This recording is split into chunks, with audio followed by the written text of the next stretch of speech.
La pluie tombait drue sur la demeure des Salles lorsque Laetitia termina de nettoyer le dernier couloir. Il était presque minuit, et le silence à l'intérieur de cette immense maison semblait toujours plus grand quand tout le monde dormait.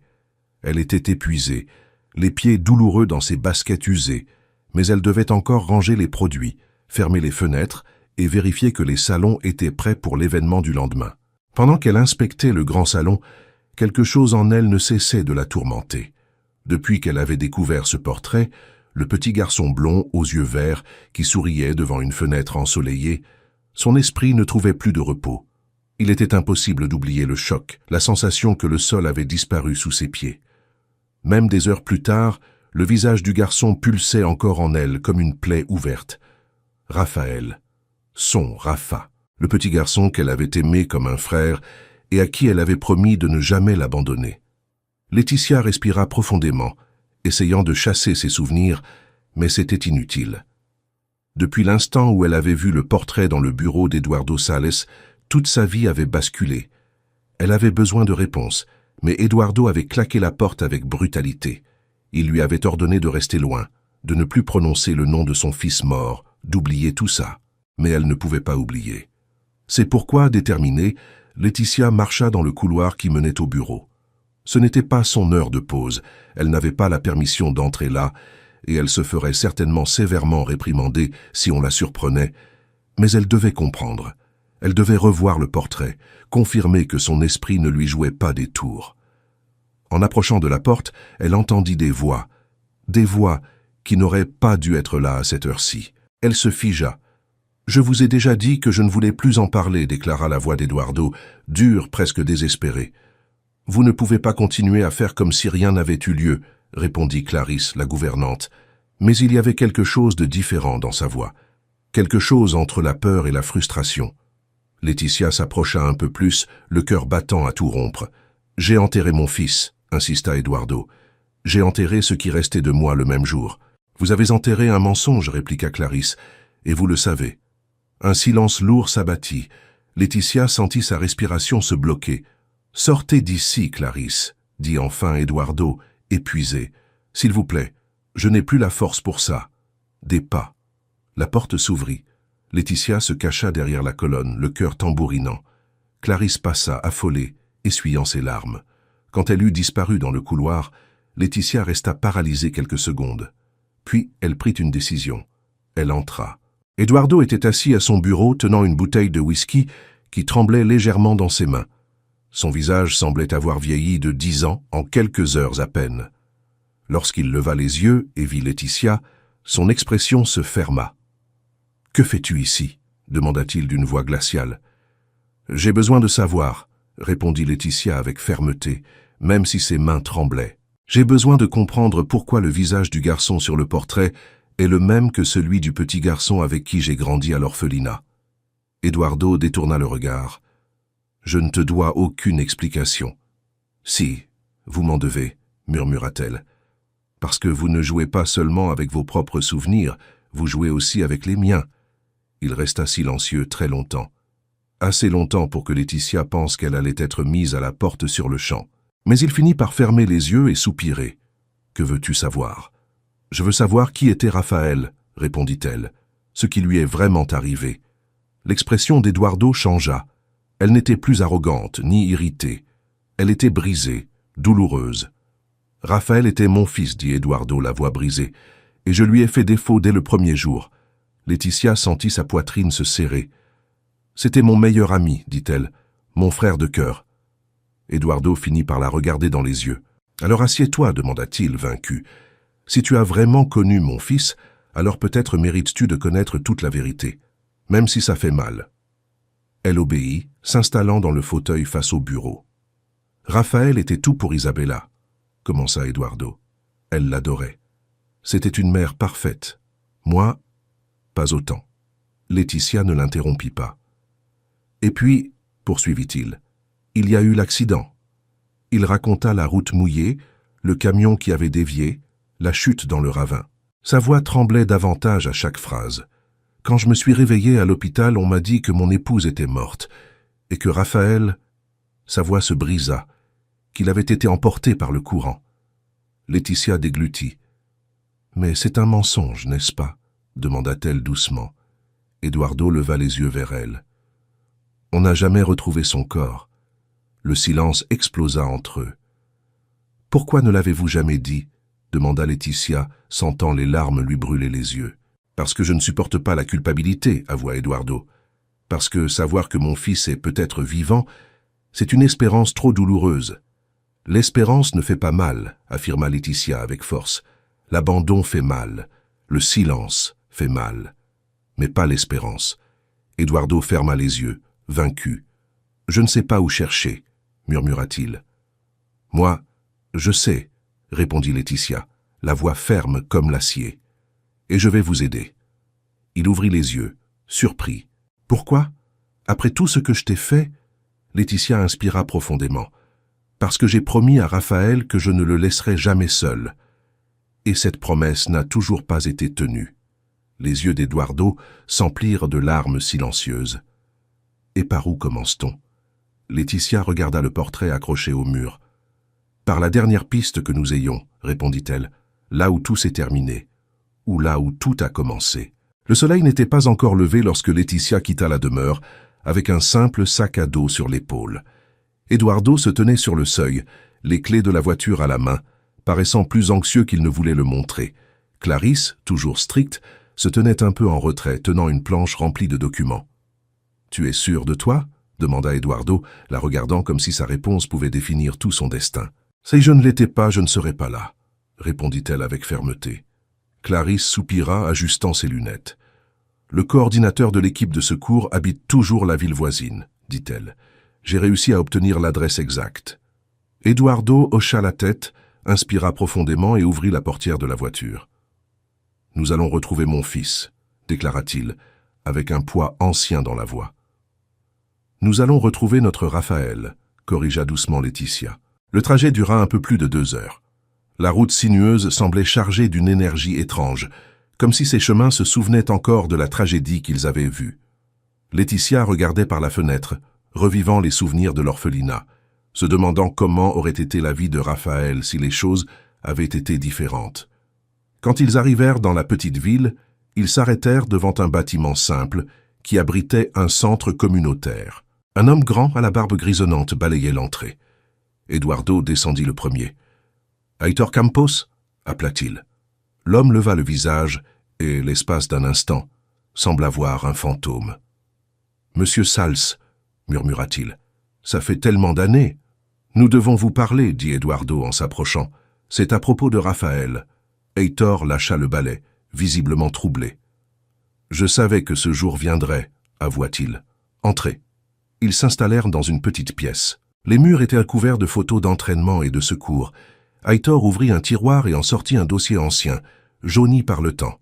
« J'ai tout gardé, » dit-il. « Je n'ai jamais pu oublier cette affaire. » Eduardo déglutit difficilement. « Dites-moi ce que vous avez trouvé cette nuit-là. » Aitor ouvrit le dossier. « Quand nous sommes arrivés, la voiture était presque submergée. Votre épouse... » Il s'arrêta. Isabella était déjà sans vie. Vous étiez coincé sur le siège passager, inconscient. Et Raphaël pressa Laetitia. Aitor la regarda comme s'il essayait de l'évaluer. Il n'était pas dans la voiture. Laetitia retint son souffle. Eduardo ferma les yeux. « Mais nous avons trouvé des empreintes, » continua Aitor en ouvrant une photo. Des empreintes de pieds nus d'enfants qui suivaient la berge du fleuve. Il montra l'image. Clarisse mit la main devant sa bouche, choquée. Laetitia se pencha pour mieux voir. « C'est... » murmura-t-elle. « Raphaël, » compléta Aitor. « Il est sorti de la voiture vivant. »« Et vous les avez suivis ?» demanda Eduardo la voix tremblante. Aitor hocha la tête. « Nous les avons suivis jusqu'au point où elles disparaissaient au milieu de la végétation. Et là, nous avons trouvé quelque chose d'encore plus étrange. » Il ouvrit une autre photo, des empreintes plus grandes, celle d'un adulte. Laetitia sentit son estomac se nouer. « On l'a enlevé, » dit-elle avec conviction. « C'est ce que j'ai toujours cru, » avoua Aitor. « Mais la police a classé l'affaire quand vous l'avez demandé. » Eduardo mit ses mains sur son visage. « J'étais détruit. Je pensais que continuer à chercher ne ferait que prolonger la souffrance. Mais maintenant, affirma Laetitia, il est temps d'affronter cette souffrance. » Aitor referma le dossier et regarda les 3 personnes. « Je peux vous aider. Je connais encore chaque recoin de cette forêt. »« Emmenez-nous là-bas, » demanda Eduardo. La marche jusqu'au lieu de l'accident fut silencieuse. La forêt autour semblait chargée d'une atmosphère lourde, presque surnaturelle. Quand ils arrivèrent au ravin, la rivière coulait fort, mais plus bas que le jour de la tragédie. Laetitia s'approcha du bord. « C'était ici, » murmura-t-elle. « Il a dû se réveiller, perdu, seul. » « Et quelqu'un l'a trouvé avant nous, » compléta Clarisse. Aitor montra un secteur de la forêt. Les empreintes d'adultes allèrent par là. Ils avancèrent dans les broussailles épaisses. L'odeur de terre humide et de feuilles en décomposition emplissait l'air. Laetitia sentait son cœur s'accélérer à chaque pas, jusqu'à ce que Aitor s'arrête. « Ici, » dit-il, « c'est là que nous avons perdu la trace. » Laetitia regarda autour d'elle. Des arbres immenses, un sol irrégulier, des racines tordues. Rien ne semblait particulier, jusqu'à ce qu'Eduardo remarque quelque chose. « Qu'est-ce que c'est que ça ?» demanda-t-il en montrant un tronc marqué. Laetitia s'approcha et vit un morceau de bois avec des lettres gravées, presque effacées par le temps. « RS. »« Raphaël Sales, » murmura Eduardo, la voix brisée. « Il était ici, » dit Laetitia en touchant les initiales avec révérence. « Il a essayé de laisser un signe. » Clarisse essuya ses yeux. Peut-être pour qu'on le retrouve. Soudain, un bruit surgit de la végétation. Des pas rapides, légers. Laetitia se figea. « Il y a quelqu'un » appela-t-elle. Les pas s'arrêtèrent. Eduardo se raidit. Aitor plaça son bras devant eux en position protectrice. Silence. Puis un garçon maigre, sale, vêtu de vêtements déchirés et aux yeux écarquillés, sortit de derrière un arbre. Il avait tout au plus 12 ans. Son visage était pâle, ses cheveux blonds emmêlés et ses yeux verts, si familiers que le monde de Laetitia tourna. « Raphaël » murmura Eduardo, incapable d'y croire. Le garçon recula, effrayé. « Ne vous approchez pas » murmura-t-il d'une voix rauque. « S'il vous plaît. » Laetitia leva lentement les mains. « Tout va bien, on ne va pas te faire de mal. » Le garçon tremblait. Ses yeux passaient rapidement d'un adulte à l'autre. « Je m'appelle Laetitia. » dit-elle doucement. « Je te connais. Je me suis occupée de toi quand tu étais petit. Tu m'appelais Lé. » Le garçon fronça les sourcils. « Lé » répéta-t-il, perdu. Ce petit doute ralluma l'espoir en elle. « Oui » sourit Laetitia, les larmes coulant sur ses joues. « On a grandi ensemble. Tu te souviens de ton nounours, Bruno? Tu dormais en le serrant fort. » Les yeux du garçon s'écarquillèrent un peu plus. « Je me souviens d'un nounours, » admit-il en portant la main à sa tête, comme s'il essayait de faire remonter des souvenirs enfouis profondément. Eduardo fit un pas en avant avec précaution. « Mon fils, » dit-il, la voix brisée, « j'ai passé des années à te chercher. Je n'ai jamais abandonné. » Le garçon recula de nouveau, effrayé. « Mon père m'a dit de ne pas faire confiance aux inconnus, » murmura-t-il. « Il a dit que vous étiez dangereux. » Laetitia se figea, Eduardo aussi.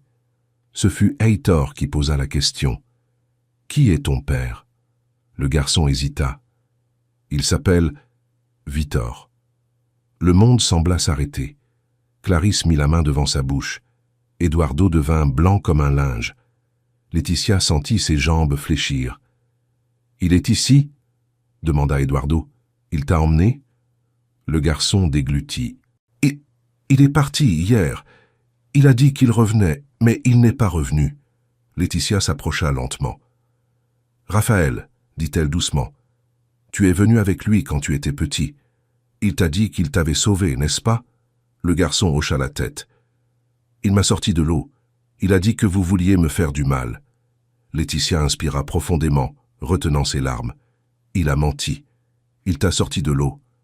Pour te cacher de nous. » Raphaël la regarda, les yeux confus, pleins de peur et de quelque chose de plus profond, comme une reconnaissance endormie. « Il disait que j'étais à lui, » murmura le garçon, « que personne d'autre ne me voulait. »« Moi, je te voulais, » dit Eduardo en avançant d'un pas. « Ta mère te voulait, Laetitia te voulait. Tu étais aimé, tu l'as toujours été. » Raphaël secoua la tête, en pleine lutte intérieure. « Mon père disait que vous alliez m'emmener loin. »« Nous ne sommes pas tes ennemis, » dit Laetitia de la voix la plus douce possible. « Et moi, je n'ai jamais... » jamais cesser de te chercher. Le garçon respirait trop vite, comme s'il allait s'évanouir. Je ne sais pas à qui croire, murmura-t-il désespéré. Laetitia s'agenouilla lentement, se mettant à sa hauteur. Alors crois ce que tu ressens, dit-elle. Regarde-moi dans les yeux. Est-ce que je te dis la vérité? Le garçon hésita puis la regarda droit dans les yeux. Et à cet instant, quelque chose changea en lui. Ses yeux s'écarquillèrent. Sa respiration se bloqua.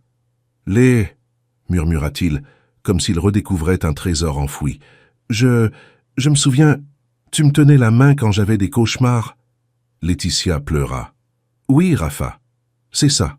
Reviens vers nous. » Le garçon fit un pas en avant, puis un autre, jusqu'à ce qu'il finisse par se jeter dans ses bras. Elle le serra fort, le protégeant comme lorsqu'ils étaient enfants. Eduardo s'agenouilla à côté d'eux, posant une main tremblante sur l'épaule de son fils. « Tu es en sécurité maintenant, mon fils, » promit-il. « Plus rien ne te fera de mal. Je te le jure. » Raphaël sanglota agrippé à Laetitia. « Il va revenir, » murmura le garçon. « Victor, il va revenir. Il a dit qu'il ne me laisserait jamais. » Laetitia prit son visage entre ses mains. « Et maintenant, tu ne seras plus jamais seul. » Derrière eux, Aitor leva sa radio. « J'ai déjà appelé la police, dit-il. On ne laissera pas cet homme s'approcher de lui à nouveau. » Le garçon se blottit contre Laetitia pendant qu'elle le serrait fort. Et à cet instant, pour la première fois depuis tant d'années, la promesse qu'elle avait faite à l'orphelinat commençait enfin à être tenue. Sa famille était réunie, et rien, ni le passé, ni la peur, ni Victor, ne pourrait plus jamais les séparer. Rappel, abonnez-vous à la chaîne pour nous aider à apporter encore plus de contenu.